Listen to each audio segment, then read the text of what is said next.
Jack and the Beanstalk. Once upon a time, on a little farm, there lived a boy named Jack. He lived on the farm with his mother, and they were very excluded from the normal circles of economic activity. This cruel reality kept them in straits of dryness until one day Jack's mother told him to take the family cow into the town and sell it for as much as he could. Never mind the thousands of gallons of the milk they had stolen from her. Never mind the hours of pleasure their bovine animal companion had provided. And forget about the manure they had appropriated for their garden. She was now just another piece of property to them. Jack, who didn't realize that non-human animals have as many as rights as human animals, perhaps even more, did as his mother asks. On his way to the town, Jack met an old vegetarian who warned Jack of the dangers of eating beef and dairy products. "Oh, I'm not going to eat this cow," said Jack. "I'm going to take her into the town and sell her. But by doing that, you will just perpetuate the cultural mythos of beef, ignoring the negative impact of the cattle industry on our ecology and the health and social problems that arise from meat consumption. But you look too simple to be able to make these connections, my boy. I will tell you what I will do. I will offer a trade of your cow for these three magic beans, which have as much as protein as that entire cow, but none of the fat or sodium." Jack made the trade gladly and took the beans home to his mother. When he told her about the deal he had made, she grew very upset. She used to think her son was merely a conceptual rather than a linear thinker, but now she was sure that he was downright differently abled. She grabbed the three maggot beans and shoved them out the window in disgust. Later that day, she attended her first support group meeting with mothers of storybook children.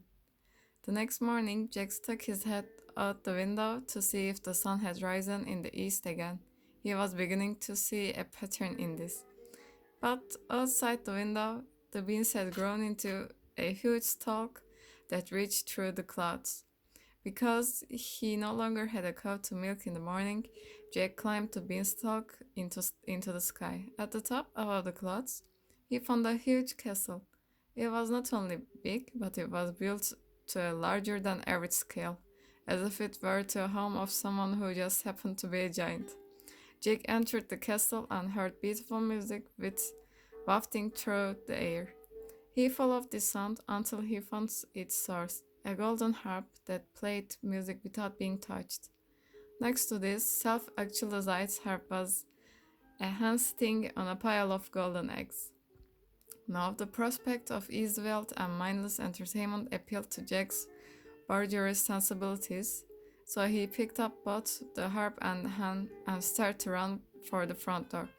Then he heard thundering footsteps and a booming voice that said, "Fee, fo, fee, fum. I smell the blood of an English person. I would like to learn about his culture and views on life, and share my own perspectives in an open and generous way." Unfortunately, Jack was too crazed with greed to accept the giant's offer of cultural interchange. "It's only a trick," thought Jack. "Besides, what's a giant doing with such fine, delicate things? He must have stolen them from somewhere else, so I have every right to take them."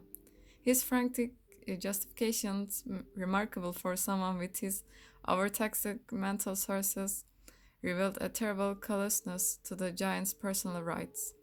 Jack apparently was a complete sizist who thought that all giants were clumsy, knowledge impaired, and exploitable. When Giant saw Jack with the magic harp and the hand, he asked, "Why are you taking what belongs to me?" Jack knew he couldn't outrun the giant, so he had to think fast. He blurted out, "I'm not taking them, my friend. I am merely placing them in my state worship so that they can be properly managed and brought to their fullest potential. Pardon my bluntness, but you giants are too simple and in the head and don't know how to manage your resources properly. I'm just looking out for your interests. You will thank me for this later." Jack held his breath to see if the bluff would soothe his skin. The giant sighed heavily and said, "Yes, you are right. We giants do not use our forces foolishly.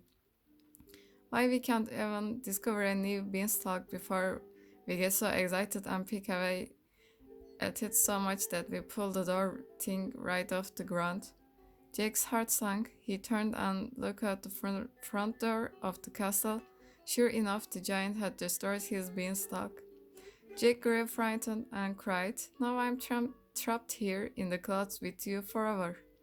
The giant said, "Don't worry, my little friend. We are strict vegetarians up here, and there are always plenty of beans to cat. And besides, you won't be alone. 13 other men of your size had already climbed up beanstalks to visit us and stayed." So Jake resigned himself to his fate as a member of the Giant's Cloud Commune. He didn't miss his mother or their farm much because up in the sky there was less work to do and more than enough to eat.